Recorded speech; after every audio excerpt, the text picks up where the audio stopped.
If you're seeing GOG error code E3, don't worry, because in this video I'm going to walk you through a few simple fixes that can help get GOG Galaxy working again.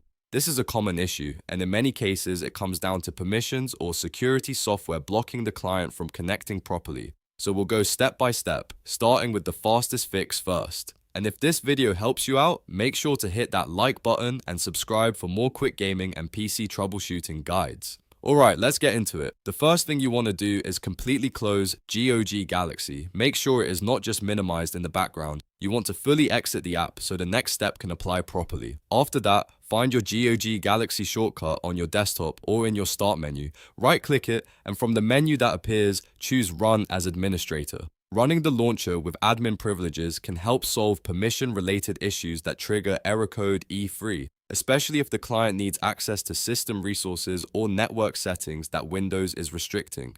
Once GOG Galaxy opens, take a moment to see if the error is gone. If it still appears, don't worry, because we have the next fix sheets ready.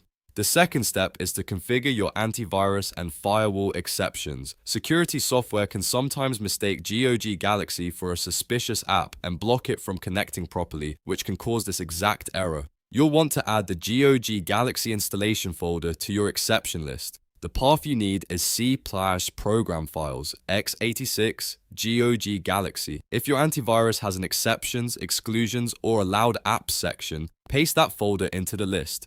Do the same in your firewall settings if needed, so GOG Galaxy is allowed to communicate freely. This step is important because even if the app is installed correctly, background security restrictions can still prevent it from launching normally or connecting to your account services. After adding the exception, save your changes before moving on. Now for the final step, you need to restart the client fully. Just closing the window is not always enough, so make sure GOG Galaxy is completely shut down. You can check your system tray and exit it there if necessary. Then reopen GOG Galaxy normally and give it another try. Restarting the client after changing permissions and security settings allows those fixes to take effect, and in many cases this is what clears the E3 error. If the issue was caused by admin access or antivirus blocking, this final restart should let the launcher start up properly without the error returning. So to recap, the best way to fix GOG error code E3 is to run GOG Galaxy as administrator, add the GOG Galaxy folder to your antivirus and firewall exceptions, and then fully restart the client. These are simple but very effective troubleshooting steps, and they solve the problem for many users. If this walkthrough helped, be sure to like the video, subscribe to the channel, and leave a comment if you want more GOG or PC gaming fixes. Thanks for watching, and I'll see you in the next one.